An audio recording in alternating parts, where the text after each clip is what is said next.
Assalamualaikum warahmatullahi wabarakatuh. Pada bagian kelima ini kita akan membahas tentang pengobatan sihir impoten.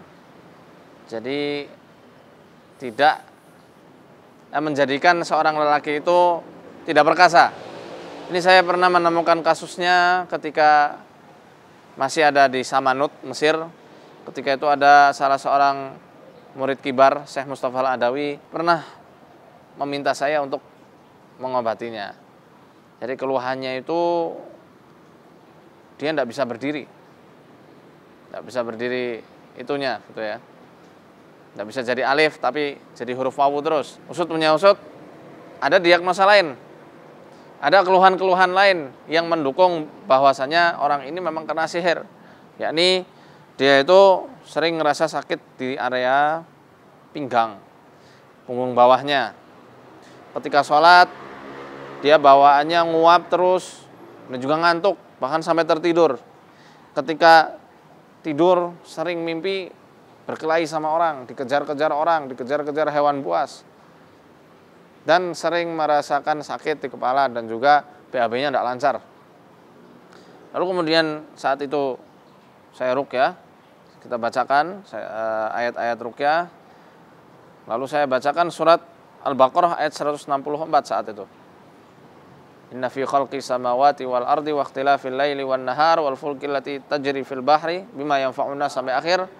Dan di ayat fa ahya bihil arda ba'da mautiha saya mengulanginya berulang-ulang. Mengulanginya sambil dibacakan di belakang pinggangnya, ditiupkan pelan.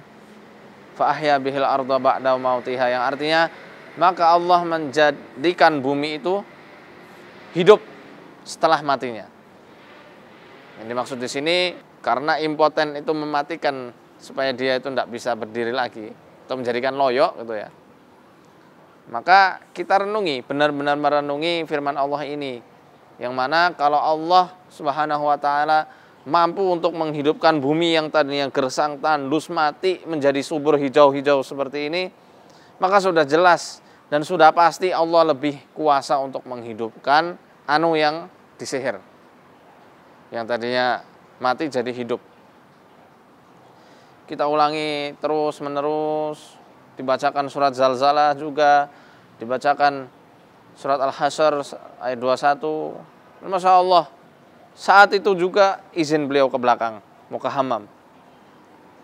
Dan qada al-hajah, dia keluarkan semua kotoran-kotorannya yang selama ini dia itu tidak bisa buang air sama sekali. Alhamdulillah setelahnya langsung bisa berdiri. Bisa berdiri langsung. Nah, untuk bapak-bapak di rumah, ya, para suami, para bapak, ya, untuk pengobatan sihir impoten ini, selain dengan ruqyah, ada juga herbal-herbalnya. Salah satunya dengan makan kerang hijau atau mungkin herbal-herbal lain yang mendukung stamina vital pria. Nah, yang kelima adalah sihir nazif, sihir istihadah yang menjadikan wanita itu pendarahan berat banyak. Nah, ini bisa dengan menggunakan es batu yang dilapisi dengan handuk kecil, handuk ya, lalu kemudian ditempelkan di perut bawahnya, tempelkan perut bawah. Setelahnya kita bacakan ayat-ayat yang di dalamnya Allah berfirman atau mengabarkan tentang ayat-ayat pendinding. Bisa dibacakan surat Yasin ayat 9. Wa ja'alna min baini aydihim sadda wa min khalfihim sadda fa aghshaynahum fahum la yubsirun.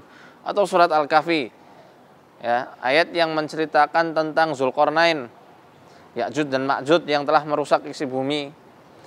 Dan juga membacakan surat Hud ayat 44 yang di dalamnya Allah menggambarkan atau mengabarkan bagaimana dahsyatnya banjir bandang di zaman Nabi Nuh alaihi salam yang menenggelamkan seluruh isi bumi.